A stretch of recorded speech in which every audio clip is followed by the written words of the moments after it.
Saya Tifal Solesa melanjutkan Kompas Petang, Saudara. Mahkamah Konstitusi menyatakan siap untuk menindaklanjuti uji materi atau gugatan terhadap KUHP baru yang diajukan ke MK.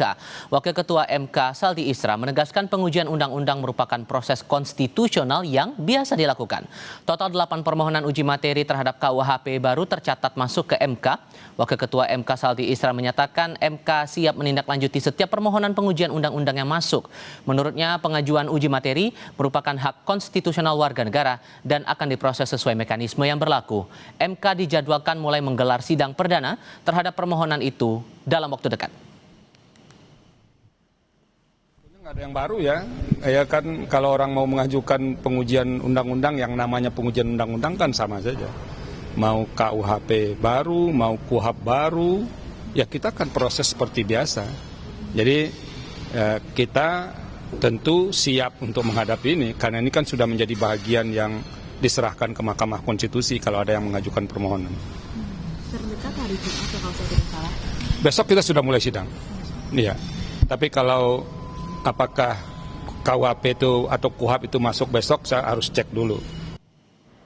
Di lain pihak, Wakil Ketua DPR RI Sufmi Dasko Ahmad menegaskan KUHP maupun KUHP yang resmi diterapkan saat ini telah sesuai syarat pembuatan undang-undang. Menanggapi kelompok masyarakat yang mengajukan uji materi KUHP baru ke MK, Dasko menegaskan pembentukan KUHP maupun KUHP telah melalui mekanisme yang panjang termasuk melibatkan partisipasi publik. Meski begitu, ia mengakui pihaknya menghargai hak warga negara atau organisasi yang akan melakukan uji materi ke MK. Menghargai hak warga negara, sekelompok orang, organisasi yang akan melakukan uji materi. Nah, itu disitulah kemudian bisa dibuktikan apakah kemudian baik dari sisi formil maupun material itu bisa kemudian diuji di situ.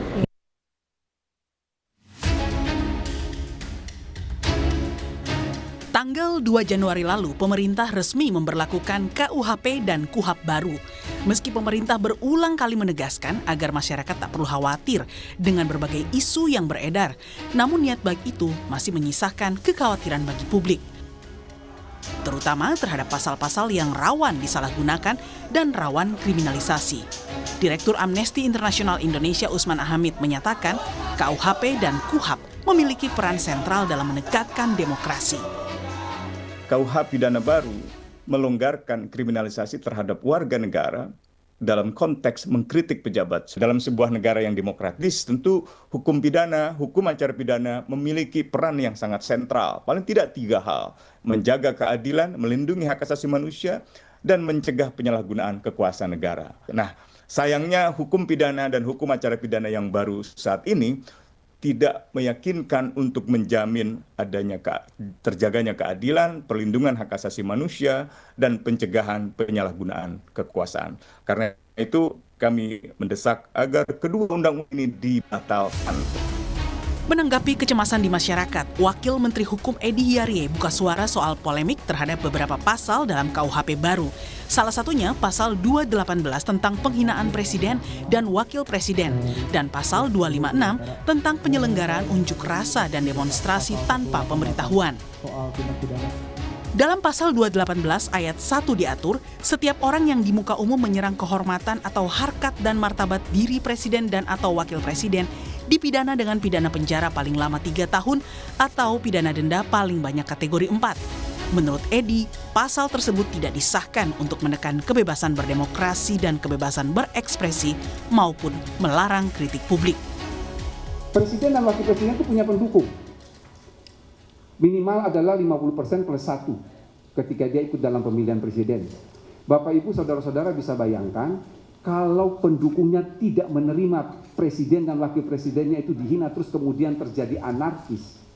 Lalu apa yang mau kita katakan? Tapi dengan adanya pasal ini, kalau ada bahasanya kan seperti ini, wong presiden saja yang dihina tidak apa-apa kok yang pendukungnya sewot, kan kira-kira seperti itu. Jadi ini adalah kanalisasi. Bahwa pasal ini sama sekali tidak dimaksudkan untuk mengekang kebebasan berdemokrasi, kebebasan berekspresi, termasuk di dalamnya tidak melarang kritik. Mengapa kritik ini? Karena kritik dan menghina itu adalah 2 hal yang berbeda. Jadi Yang dilarang betul di dalam pasal 218 ini adalah menista atau memfitnah. Terkait isu demonstrasi dalam pasal 256, pemerintah menegaskan sifatnya adalah pemberitahuan bukan izin. Edi menjamin jika penanggung jawab sudah memberitahukan aksi kepada polisi, mereka tidak bisa dipidana meski terjadi keonaran karena kewajiban hukumnya telah gugur. Jadi setiap orang yang akan mengadakan demonstrasi atau pawai intinya harus memberitahukan kepada polisi. Kata-kata di situ adalah memberitahukan, bukan izin.